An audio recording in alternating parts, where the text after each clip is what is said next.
এই মুহূর্তের সবথেকে বড় খবর, বাংলায় পবিত্র কুরবানি নিয়ে মুসলিম সমাজের নানান আতঙ্ক। এবার বিস্ফোরক মন্তব্য করলেন দক্ষিণ 24 পরগনার আইএসএফ এর জেলা সভাপতি আব্দুল মালিক মোল্লা। ওরা সমস্যা করবে কারণ ওরা এখন ক্ষমতায় আছে, আমরা দেখব যতটা পারি সাহায্য করব।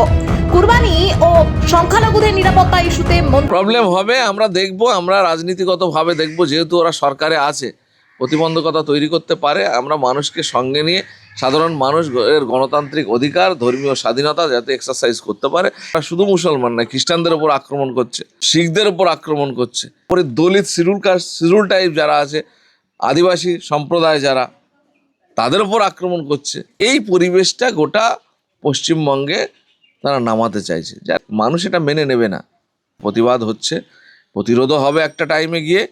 এসব জিনিস ভারতবর্ষের বুকে বেশি দিন টিকবে না, বিশেষ করে পশ্চিমবঙ্গে তো নয়। এবং ভারতবর্ষের যে আদর্শ, যে অস্তিত্ব, যে কৃষ্টি কালচার, যে হেরিডিটি, সেটাকে কিন্তু পশ্চিমবঙ্গের মানুষ কিন্তু আন্তরিকভাবে ধারক এবং বাহক। সেই কারণে এইখানে বিজেপির যে থিম হিন্দুস্তান, হিন্দি, এই যে ওদের কালচার, সেটাকে ওরা চাপিয়ে দিতে চাইছে। অর্থাৎ হিন্দি হবে ভাষা, হিন্দু হবে জাতি, আর রাষ্ট্র হবে হিন্দুস্তান। এই যে কালচার, এটাকে চাপানোর চেষ্টা করছে এবং অকারণে মানুষের ওপর অত্যাচার, নিপীড়ন নামিয়ে আনার চেষ্টা করছে। গরুর নামে, গরুর মাংসের নামে, পরিযায়ী শ্রমিকের নামে, বাঙালি ভাষীদের নামে যেভাবে ওরা গোটা ভারতবর্ষে যে অত্যাচার, টর্চারিং শুরু করেছে, এটা অচিরে ওদের ধ্বংসের কারণ হয়ে দাঁড়াবে এসছে। আর তৃণমূল এতদিন যে দলটা এখানে ছিল, তো তাদের ঘরের তৈরি লোকগুলোই তো বিজেপি করছে। সুতরাং তাদের যে অভ্যাস, তাদের যে কালচার, সেই কালচার তাদের মধ্যে আছে। যার কারণে তারাও একইভাবে, এতদিন তৃণমূল ক্ষমতায় ছিল, তারা বলেছিল যে এখানে অন্য কারোর কোনো রকম অ্যাক্টিভিটিস চলবে না, কোনো রাজনৈতিক দলের। এখন তারা একইভাবে এপিঠ আর ওপিঠ। এখন একই লোক, এখন বিজেপি। আপনার মুখ্যমন্ত্রী তো তৃণমূলের একেবারে সামনের সারির নেতা, তাই না? তাহলে সেই হিসাবে এখন এদের হেরিডিটি, এদের ব্লাড একই, সেই হিসাবে তারা এইসব কথাবার্তা বলছে। বলতে দেন, বলে একটু শান্তি পাক, অসুবিধে নেই।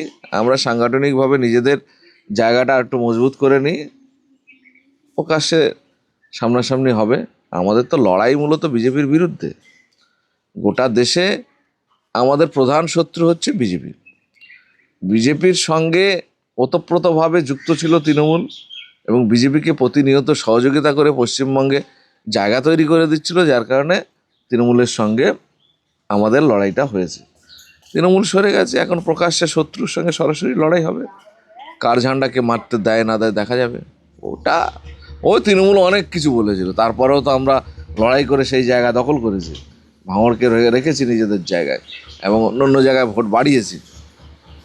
ক্যানিংয়ের ক্ষেত্রে অতিরিক্ত অত্যাচার হয়েছে এবং মানুষকে ফাঁকায় বেরোতে দেয়নি, ভোট দিতে দেয়নি। সেই জায়গায় দাঁড়িয়ে সেখানে আমাদের ইমপ্রুভমেন্ট, যে সাধারণ মানুষ ফাঁকায় বেরোনোর মতো সাহস করছে, তাই না? এই লোকগুলো তো ফাঁকায় বেরোতে পারতো না, ভোট দেওয়া তো দূরের কথা, ভোট দিতে যেতে পারতো না। 21 সালের পর থেকে কোনো ভোট দিতে পারেনি। তো সেই জায়গায় দাঁড়িয়ে আমরা আশা করছি পঞ্চায়েত নির্বাচন অবাধ, শান্তিপূর্ণ হবে এবং সেখানে সাধারণ মানুষ তার মতামত প্রকাশ করবে এবং সেখানে আমাদের পক্ষে সমর্থন বাড়বে। এই যে অনেক জায়গায় দেখা যাচ্ছে বিজেপি ও আইএসএফ এর ফ্ল্যাগ নিয়ে একই সাথে, না, এটা একটা ভ্রান্তি। এটা একটা ভ্রান্তি। প্রথম সাধারণ মানুষ একটা আবেগ উচ্ছ্বাস বশত, যেহেতু রাজ্যে বিজেপি সরকার এসছে, তারাও পরিবর্তন চেয়েছিল, আর আমরা মাঠে ময়দানে লড়াই করেছিলাম এই তৃণমূলের বিরুদ্ধে। সেই কারণে উভয় পক্ষে একটা হিসেব মতো তাদের লড়াইয়ের ফল পেয়েছে। সেই জায়গায় দাঁড়িয়ে ওরাও বার হয়েছে, এরাও বার হয়েছে। দেখা যাচ্ছে রাস্তায় আপনিও যাচ্ছেন, আমিও যাচ্ছি, সামনাসামনি দেখা হয়ে গেল, যার কারণে দুটো ঝান্ডা এক জায়গায় হয়ে গেছে। এখন আমরা পার্টির কর্মী সমর্থকদের নির্দেশ দিয়ে দিয়েছি যে যেহেতু বিজেপি হচ্ছে গিয়ে একটা সাম্প্রদায়িক কমিউনাল শক্তি, ভারতবর্ষটাকে দখল করেছে, কিন্তু আমাদের প্রকৃতপক্ষে লড়াই এই মতামতের বিরুদ্ধে, আদর্শের বিরুদ্ধে, কোনো ব্যক্তির বিরুদ্ধে নয়।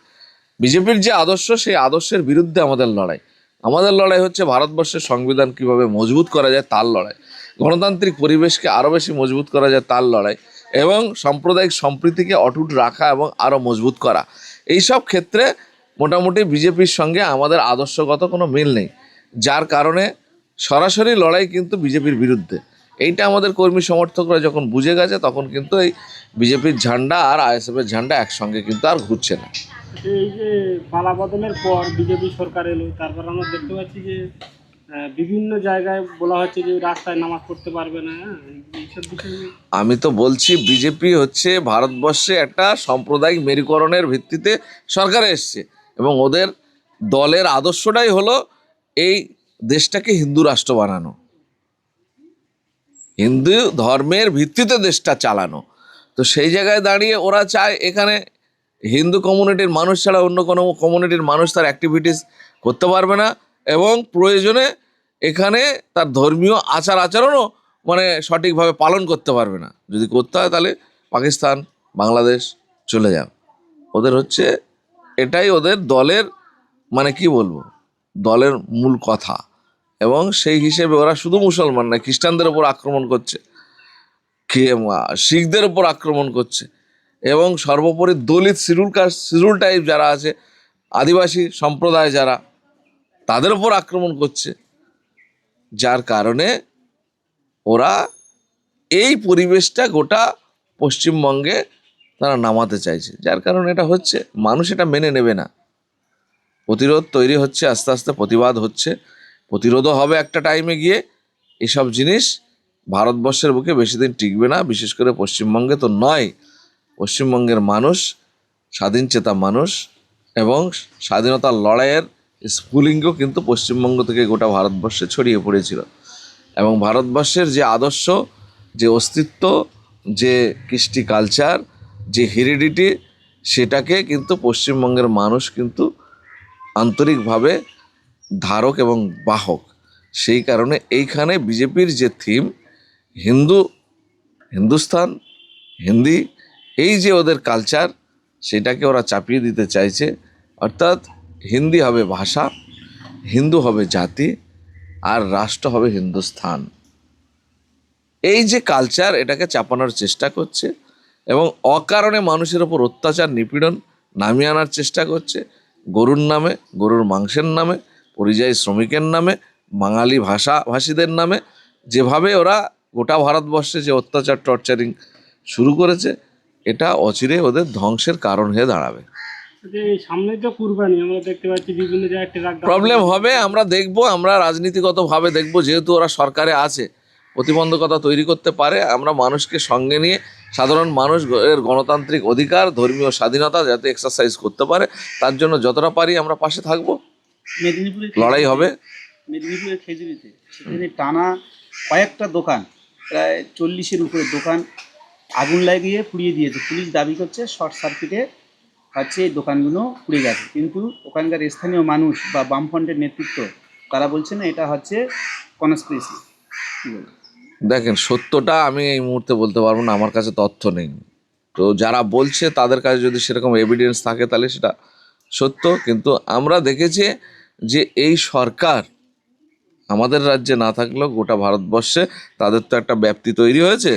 সেই জায়গায় আমরা দেখেছি এরা কিন্তু জাতিবিদ্বেষী, অর্থাৎ অন্য সম্প্রদায়ের মানুষ জোর করে তাদের ধর্মে কনভার্ট করাতে হবে, এবং এই দেশে থাকতে গেলে তোমার হিন্দু হতে হবে। এই যে মানসিকতা, এই যে কালচার, এই কালচারটা ওরা নামাতে চাইছে। যারা তার মানে পরিপন্থী, তাদের উপর আক্রমণ, অত্যাচার, লুটপাট, মারধর, প্রকাশ্যে রাস্তায় ফেলে পেটানো, এগুলো হচ্ছে, এবং তাদের সরকার এগুলোকে প্রয়োজনে মদত দিচ্ছে।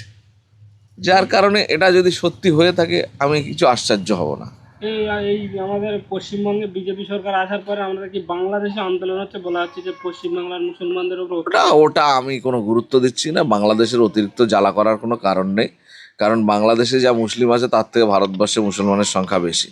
কিন্তু ওরা ওখান থেকে মানে এসব উস্কানি, আমি এটাকে উস্কানিই বলবো, বরঞ্চ এটা না করাই ভালো। তার দেশ কিভাবে শান্তিতে থাকবে, কি করবে সেটা দেখুক। উনি তো কিছু এখানে পরিবর্তন করতে পারবে না, কোনো প্রভাব তৈরি করতে পারবে না, বরঞ্চ তিনি তার রাষ্ট্রীয়ভাবে যে সরকার আছে সেই সরকার রাষ্ট্রীয়ভাবে চিঠি দিতে পারে যে আপনাদের দেশে সম্প্রদায়গত বিভাজন তৈরি হচ্ছে এবং মানুষ নিপীড়িত হচ্ছে, অত্যাচারিত হচ্ছে, বিষয়টা আপনারা দেখুন, নইলে এটা আমরা জাতিসংঘে তুলব। এটা পরিবেশ তৈরি হতে কেন সাধারণ মানুষকে এইভাবে রাস্তায় নেমে করার মানেটা কি? এটা করার আমি ঠিক পক্ষে নই। সে বাংলাদেশ হোক আর অন্য দেশ হোক, বা বাংলাদেশের কোনো ঘটনা নিয়ে পশ্চিমবঙ্গে হোক, আমি এর পরিপন্থী। যে যার রাষ্ট্রের ব্যাপার সেই রাষ্ট্রেই তারা বুঝে নেবে এবং এটা অভ্যন্তরীণ ব্যাপার। সেই সরকারকে বড়জোর তার ইন্টারন্যাশনাল প্রোটোকল অনুযায়ী বলতে পারো।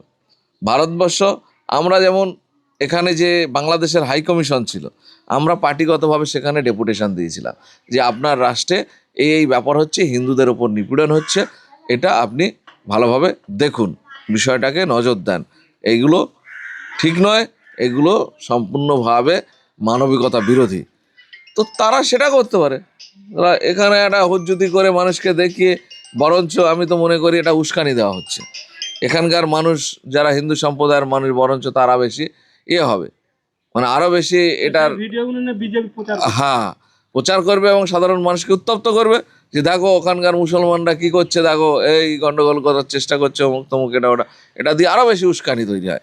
এই উস্কানির আমি সম্পূর্ণ বিরুদ্ধে।